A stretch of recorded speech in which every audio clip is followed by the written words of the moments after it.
আমি কি ডায়াবেটিস না হওয়ার ব্যাপারে আমি স্বাধীন?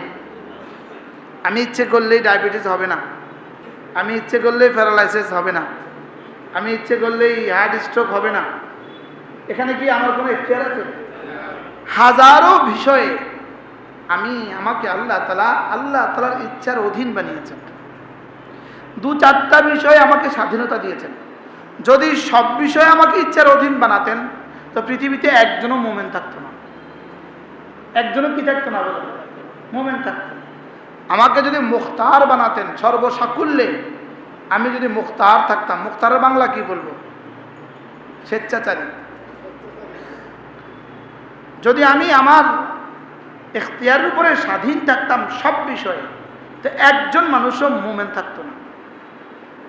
যেমন ধরেন মৃত্যুর বিষয়টা আল্লাহ তাআলার ইচ্ছার অধীন করেছেন। এজন্য হাসান বসরি রহমতুল্লাহ আলাইহি বলেন, যদি হাসর, মিজান, ফুলসিরাত, জান্নাত জাহান্নাম নাও থাকতো, শুধু মৃত্যুই থাকতো, তবুও মানুষ নাফরমানি থেকে বাঁচার জন্য যথেষ্ট ছিল। কি বলছি বলেন? শুধু কি আছে? শুধু মওত আছে, আর কিছু নাই। তাইলেই তো আজকে আপনারা আমাদের লক্ষ্মীপুর আলিয়া মাদ্রাসার মুহাদ্দিস হযরত মাওলানা রুহুল আমিন সাহেবের ইন্তেকাল হয়ে গেছে। সকলে বলেন ইন্না লিল্লাহি ওয়া ইন্না ইলাইহি রাজিউন। হুজুর আমাদেরকে অনেক স্নেহ করতেন আব্বার সুবাদে। হুজুর আব্বার ছাত্র ছিলেন, আব্বার সুবাদে আমাদেরকে অনেক আদর করতেন। লক্ষ্মীপুর আলিয়া মাদ্রাসার মুহাদ্দিস। জুমার পরে জানাজা না, মাগরিবে পরে মানদারি। হুজুরের বাড়িতে হলো মানদারি আমিন বাজার। লক্ষ্মীপুর আলিয়া মাদ্রাসার মুহাদ্দিস হযরত মাওলানা রুহুল আমিন সাহেব চকবাজারের জীবনে কত নামাজ পড়ছে না। আল্লাহ তাআলা হুজুরের কবরকে জান্নাতের টুকরো বানিয়ে দেন, জীবনের সমস্ত গুনাহগুলো মাফ করে দেন।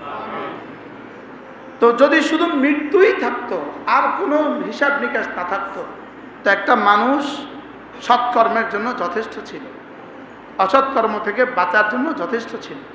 কি বলছি বলেন তো? যদি শুধু কি থাকতো বলেন? আর যদি মৃত্যুর ব্যাপারেও আমাকে স্বাধীনতা দিত, আমাকে নক করা হতো, আমাকে এলান করা হতো, তবুও আমি সতর্ক হইতাম। লেকিন আমাকে তো এলান করছে, যদিও আমি বুঝি না।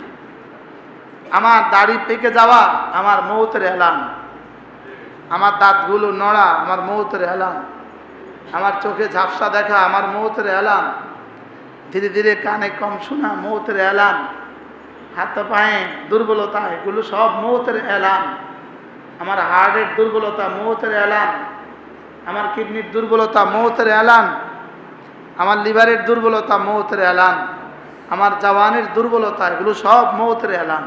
বলেন কিসের এলান? বলেন মৌতের এলান কার কার আসে নাই? কি ভাই সবার আসছে না?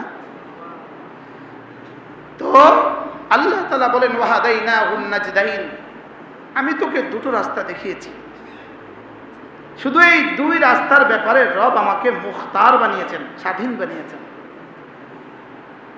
মসজিদে আসা না আসার ব্যাপারে রব আমাকে স্বাধীন বানিয়েছেন। বলেন বলেন কি বলছি বলেন?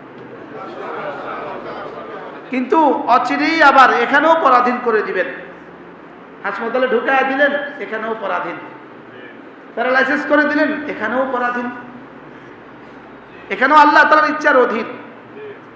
কি আমি কি ইচ্ছা করলে আমি আমি আমি আমি 1 বছর মসজিদে আসতে পারিনি। 1 বছর 2014 সাল, 14 সালের থেকে 2015 সাল পর্যন্ত মসজিদের সামনেই বাসা, লেকিন জুমায় আসতে পারতাম। তো বোঝা গেছে আমি মসজিদে যাওয়ার ব্যাপারেও স্বাধীন না। রব শুধু অল্প কয়দিন যদি আমাকে এখতিয়ার না দিতেন, তাহলে আমার জন্য যাজা আর সাজা হতো না। পুরস্কার আর শাস্তির ব্যবস্থা শুধুই এখতিয়ারের বুনিয়াদে। শুধু কিসের বুনিয়াদে? এখতিয়ারের বুনিয়াদে। অন্য কোনো প্রাণীকে রব মুখতার বানান নাই। মুখতার মানে কি? স্বাধীন। রব মুখতার বানান নাই, নিজের ইচ্ছার অধীন বানান নাই।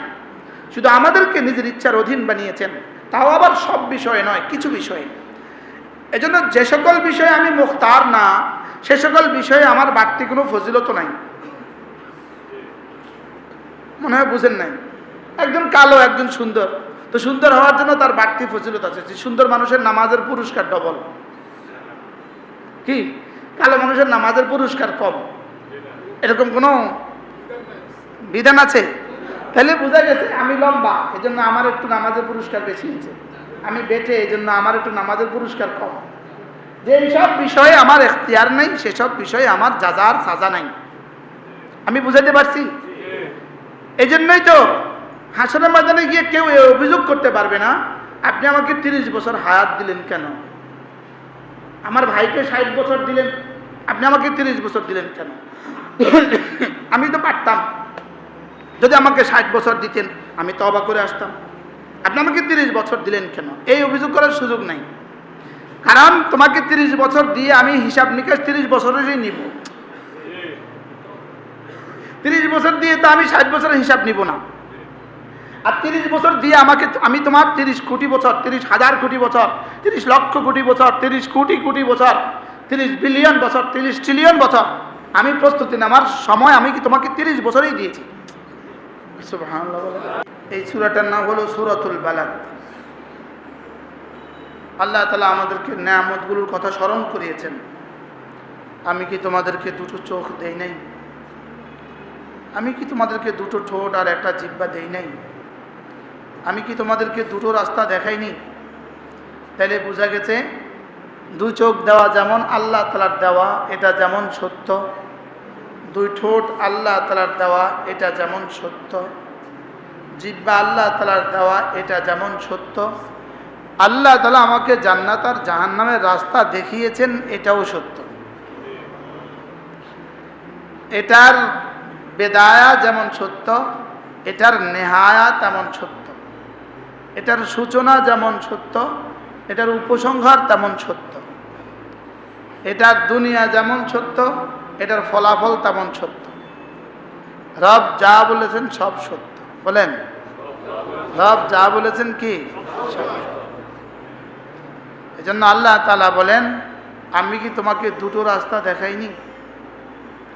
মসজিদের রাস্তাও আমি দেখিয়েছি, মসজিদে না আসার রাস্তাও আমি দেখিয়েছি, মসজিদে আসার রাস্তা না আসার রাস্তা, ইমানের রাস্তা ইমান না আনার রাস্তা, রোজা রাখার রাস্তা না রাখার রাস্তা, জিকির করার রাস্তা না করার রাস্তা। সহজ ভাষায় শুধু করা না করার ব্যাপারে, ভালো মন্দের ব্যাপারে, জান্নাত জাহান্নামের ব্যাপারে রব আমাকে এখতিয়ার দিয়েছেন। কি দিয়েছেন? আমার জন্মের ব্যাপারে আমার এখতিয়ার নাই, আমার মওতের ব্যাপারে আমার এখতিয়ার নাই, আমি সুস্থ থাকার ব্যাপারে আমার এখতিয়ার নাই।